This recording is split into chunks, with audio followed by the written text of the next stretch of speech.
welcome to Rabble TV. We are just 2 hours ahead of the opening ceremonies and we're in front of the Vancouver Art Gallery. You can see there are myriad people here protesting issues around the city, homelessness, poverty.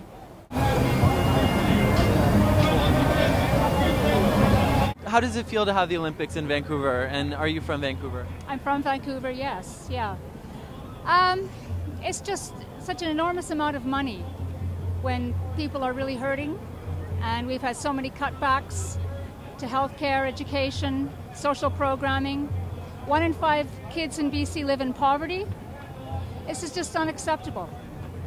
A lot of governments say that the economic spin-offs will in the end make it worth having the Olympics in Vancouver. What are your thoughts on that? Is that like Reaganomics trickle-down theory? Well, that's bullshit.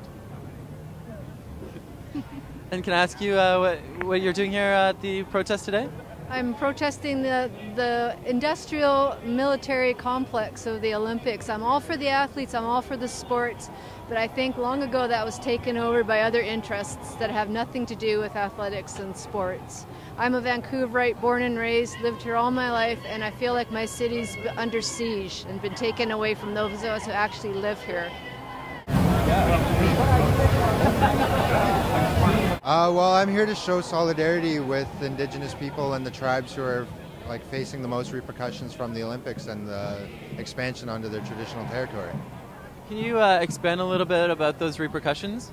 Just kind of like the environmental effects the Olympics is having on their lands. Because of the expansion of ski resorts for the Olympics, it's starting to encroach on traditional lands where they've been using these lands for years to hunt and to fish, and just by them encroaching on it and taking it over is having an effect on the lifestyle of traditional Native people in that territory.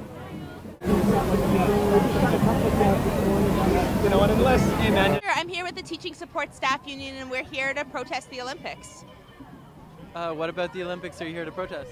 Well, there's a couple of things. Our union represents mostly students and workers, and so as students we're really concerned because since the Olympics were announced, what we've seen is our education get totally cut. And so at the same time there's $9 billion for the Olympics, there's no money for public education. And we're also here as workers because what we've seen is the Olympics have been used as a way to attack workers. So we've had all of our contracts bought out so that we won't go on strike during the Olympics, and also all our contracts are up as soon as the Olympics are over. And so what we're going to see once that happens is, again, no money and no room to bargain. So those are the two main reasons we're here. I'm here to let people know that there is a real cost to having the Olympics. And just this morning, that's what's on my placard, is the provincial government saying that they were going to be cutting back $10 million from the ministry that deals with children and family. And that's just the latest of the cuts, and there's yet more to come. So yes, there's the Olympics, but at a profound cost, and it's that cost that I'm protesting. We have both rights